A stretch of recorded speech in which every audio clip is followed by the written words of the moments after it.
Hello, it's me, Fidiscus. There's something that's been bothering me lately, so I wanted to talk about it.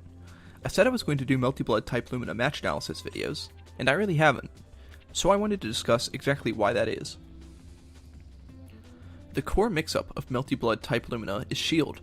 For those who don't know, Shield is a mechanic that allows you to parry your opponent's attacks and respond with a limited set of counterattacks.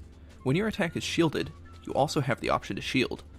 But when you're in the shield scramble, there are only limited options to choose from, and talking about those interactions is not especially interesting. Basically, there are 4 things to do after you shield successfully, and 4 things to do when your attack is shielded. Starting with the person initiating the shield scramble, they have a quick A follow-up, a delayed B follow-up, a B plus C follow-up tackle that costs meter but is extremely fast, and doing nothing. The player whose attack is shielded can reshield immediately, reshield after a delay, do the same B plus C follow-up tackle, or do nothing.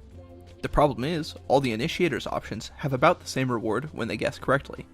The A and B plus C follow-up will both get full combos on hit, the B follow-up will get a full combo on counter hit, which is exceedingly common in the circumstance of it hitting at all, and doing nothing will guarantee a full combo on an opponent who has chosen to shield. The risk associated with the initiator's options are all equal, that their option gets shielded, and they're back in the situation they just put their opponent in. Otherwise, options will tie, players will both return to neutral, or they'll choose options that clash with one another, and then they're usually in a range where they're playing the same guessing game all over again. In most fighting games, there's meaningful discussion to be had about making informed decisions regarding risk and reward. In Street Fighter V, there's the famous example of just taking the throw.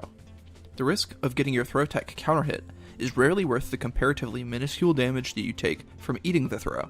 So when you see someone make one decision or another, it's worth considering what led them to make that decision.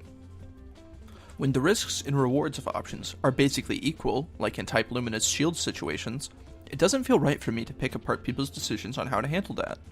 I know the rock, paper, scissors analogy is done to death in competitive games, but there's a good reason there are no rock, paper, scissors analysts. The analysis only holds true in hindsight, and there's not much to say other than, the player should have guessed better. Shielding successfully is not very hard to execute, unlike a third strike parry, so you should do it as often as you think you can win rock, paper, scissors. You might have a read on your opponent, but there's not much to be had in me discussing it, so I'm not interested in talking about Type Lumina decisions or making Type Lumina videos. Blazblue Central Fiction got a netplay update recently, and I've made it past the character select screen, which is one of the hardest parts of Blazblue. Maybe I'll look into reviewing some footage of that, since there's no shortage of Japanese arcade footage, but I'd have to approach it largely from a learning perspective, seeing what characters are capable of and that sort of thing. Thanks for watching my video, and for liking my channel. I just wanted to get that off my chest since it had been bugging me. I hope everyone has a good new year, and good luck!